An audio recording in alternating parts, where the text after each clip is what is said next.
हजारों लाखों लोगों ने अपने महबूब रहनुमा हज़रत मौलाना हबीबुर रहमान सानी लुधियानवी को कल नम आंखों के बीच सुपुर्द खाक किया। कल हज़रत मौलाना हबीबुर रहमान लुधियानवी साहब का रात के करीब 12 बजे इंतकाल हो गया था और उनके इंतकाल की खबर पाकर भारत में ही नहीं बल्कि पूरी दुनिया के अंदर जो उनके चाहने वाले लोग हैं उनमें शोक की लहर दौड़ गई और सबको एक बड़ा झटका लगा। हज़रत मौलाना हबीबुर रहमान सानी लुधियानवी की शख्सियत के मालिक थे, उनका किरदार क्या था, कितने बड़े वो रहनुमा थे और उनके यूं रुखसत होने से समाज, कौम और देश को कितना बड़ा नुकसान हुआ है, ये इंशाअल्लाह इस मुद्दे पर मैं एडवोकेट इंतखाब आज़ाद आपसे कल बात करूंगा।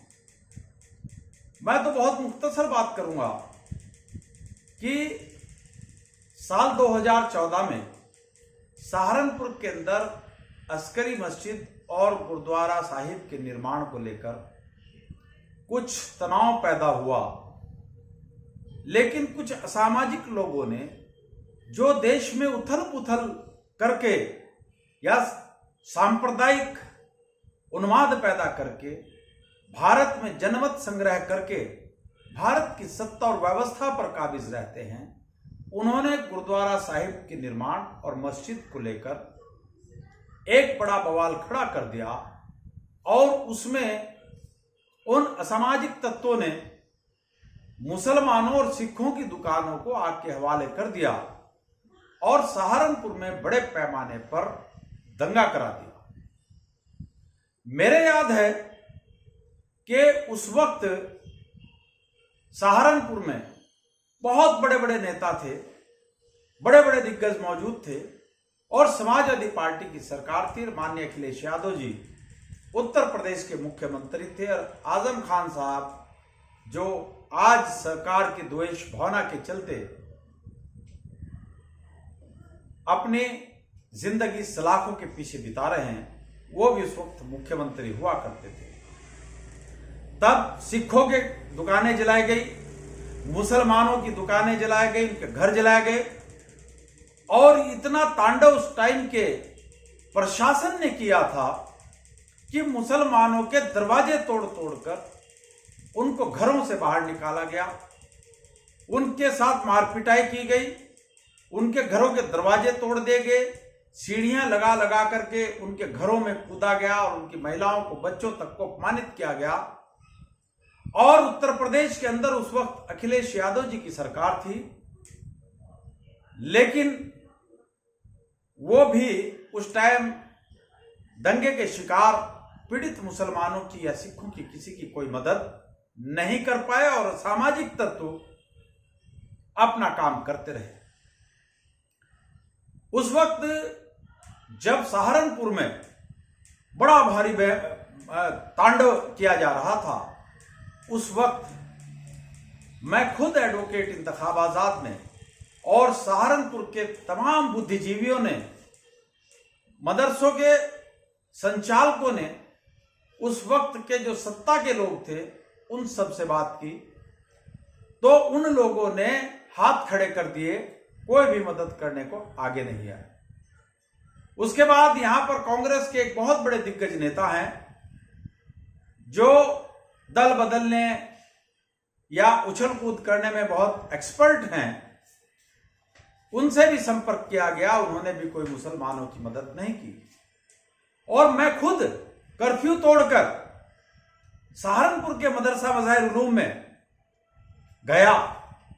उस वक्त वहां से हमने हजरत मौलाना अरशद मदनी साहब से दूरभाष पर बात की और कहा कि सहारनपुर के अवाम को आपकी इस वक्त बहुत सख्त जरूरत है, आप ताकतवर हैं, आपकी मुसलमानों और हिंदुओं और सत्ता और प्रशासन में सारे कहीं बात सुनी जाती है। आपसे रिक्वेस्ट है कि सहारनपुर के हालात को आप ठीक कराएं, यहां पर अमन कराएं।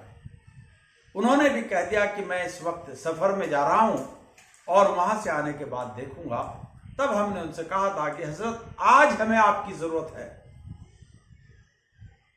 कई सहारनपुर के लोग बिल्कुल असहाय, मजबूर, लाचार दिखाई दिए। तब हमने बैठे बैठे मदरसा मज़ाहिरुल उलूम के दफ्तर से, जहां कभी हजरत मौलाना मुफ्ती मुजफ्फर हुसैन साहब जैसी अजीम शख्सियत बैठा करती थी, वहीं से हमने टेलीफोन हजरत मौलाना हबीबुर रहमान सानी लुधियानवी को मिलाया और उनसे कहा कि हजरत आज सहारनपुर संकट में है, सहारनपुर के अंदर शासन प्रशासन हमारी जान लेने को तुला है और हमारे ऊपर जुल्म हो रहा है, ऐसी सूरत में हमारी मदद करिए। तब हजरत मौलाना हबीबुर रहमान लुधियानवी साहब ने एक फैक्स सहारनपुर प्रशासन और उत्तर प्रदेश शासन को भेजा कि मैं सहारनपुर आ रहा हूं। तब उत्तर प्रदेश शासन और प्रशासन ने हजरत मौलाना हबीबुर रहमान लुधियानवी साहब को सहारनपुर में आने के लिए प्रतिबंधित कर दिया और कहा कि आप सहारनपुर की सरहद में नहीं घुसेंगे। हजरत से बात हुई, हजरत ने सारी बातें बताई, यहां अखबारों में भी छप गया कि हजरत मौलाना हबीबुर रहमान लुधियानवी का सहारनपुर की सरहद में घुसना शासन प्रशासन ने प्रतिबंधित कर दिया। तब हजरत ने कहा, हमने उनसे पूछा कि हजरत क्या होगा, हम तो लाचार हैं, मजबूर हैं, क्या होगा? तो हजरत ने कहा कि आप घबराइए मत, अपने लोगों को समझाइए, सिख समाज के पास जाइए और एक कम्युनिकेशन बना करके जो सांप्रदायिक उन्माद मुस्लिम और सिख को लेकर कर रहे हैं उन लोगों को वॉच करिए और मैं व्यवस्था करता हूं। तब हजरत मौलाना हबीबुर रहमान सानी लुधियानवी साहब ने वहां जो अकाली दल के नेता थे या गुरु गोविंद सिंह जो SGPC होती है, सिखों की सर्वोच्च संस्था होती है, उनसे बात की, प्रकाश सिंह बादल जी से बात की और एक डेलीगेशन जब उत्तर प्रदेश के शासन और प्रशासन ने हाथ खड़े कर दिए तब उन्होंने पंजाब से एक डेलीगेशन सहारनपुर भेजा। प्रकाश सिंह बादल जी भी आए, सिख समाज के बहुत बड़े बड़े नेता उस वक्त आए और मेरे याद है कि सर्किट हाउस में पहली मीटिंग हुई थी। सर्किट हाउस में जब सहारनपुर के पहली मीटिंग हुई, सिख समाज के बड़े बड़े लीडर यहां पर आए और उन्होंने कहा कि सिख और मुसलमान का दंगा हम किसी भी कीमत पर नहीं होने देंगे और जो असामाजिक तत्व मस्जिद और गुरुद्वारे को लेकर सहारनपुर में उन्माद फैलाकर सिख और मुसलमान के भाईचारे को खत्म करना चाहते हैं, हम उनको उनके नापाक इरादों में कामयाब नहीं होने देंगे। तब सर्किट हाउस में वहां के पूर्व DGP साहब थे, इजहार आलम साहब, उनका पिछले दिनों इंतकाल हुआ, वो आए, प्रकाश सिंह बादल आए, दूसरे नेता आए और सर्किट हाउस में बैठ करके सारे मुद्दों पर चर्चा हुई। उसमें सिख समाज के लोगों को बुलाया गया, उसमें मुस्लिम समाज के लोगों को बुलाया गया। शहर काजी नदीम अख्तर साहब की भूमिका बहुत महत्वपूर्ण है। मदरसा मज़ाहिरुल उलूम के नाज़िम आला हजरत मौलाना वली मोहम्मद साहब की बहुत बड़ा किरदार उसके अंदर है। उसके अंदर बहुत बड़ा किरदार हमारे हजरत मौलाना ये जो नदवी साहब है, रियाजुल हसन नदवी साहब, इस तरह बहुत सारे लोग थे, उन सब ने मिलकर के उसमें काम किया। उसके बाद जब माहौल शांत हो गया, कर्फ्यू हट गया, सब कुछ शांत हो गया, तो हजरत मौलाना हबीबुर रहमान लुधियानवी साहब मदरसा मज़ाहिरुल उलूम वक्त के मदरसे में तशरीफ फरमा थे। मैं अपने गांव घाना खंडी में था, हजरत का फोन आया कि बेटा कहाँ हो। मैंने उनसे बताया कि हजरत मैं अपने गांव में हूँ। तब उन्होंने कहा कि बेटा मैं तो सहारनपुर हूँ और मदरसे में मौजूद हूँ।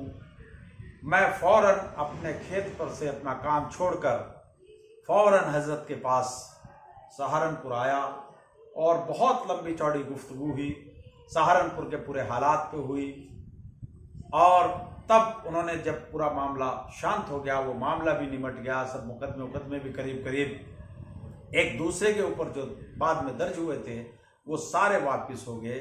यानी बेशक मरहूम हजरत मौलाना हबीबुर रहमान सानी लुधियानवी लुधियाना के अंदर मौजूद हो, लेकिन वहां बैठकर वो सहारनपुर के लोगों की पीड़ा को समझ रहे थे और शासन प्रशासन ने उनका सहारनपुर में आना प्रतिबंधित कर दिया, लेकिन उन्होंने लुधियाना में बैठकर प्रकाश सिंह बादल, अकाली दल के नेता और वहां के बड़े बड़े अधिकारियों को सहारनपुर में भेजकर यहाँ के वातावरण को बहुत ही खूबसूरत तरीके से बनाया और जो मामला थे, जो गिले शिकवे थे, उन सबको उन्होंने बैठ करके वो कराया।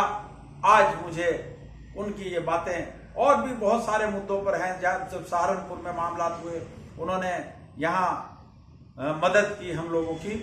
आज मुझे मरहूम हजरत मौलाना हबीबुर रहमान सानी लुधियानवी जी बेहद याद आ रहे हैं। उनकी भरपाई शायद ही कभी हो पाएगी।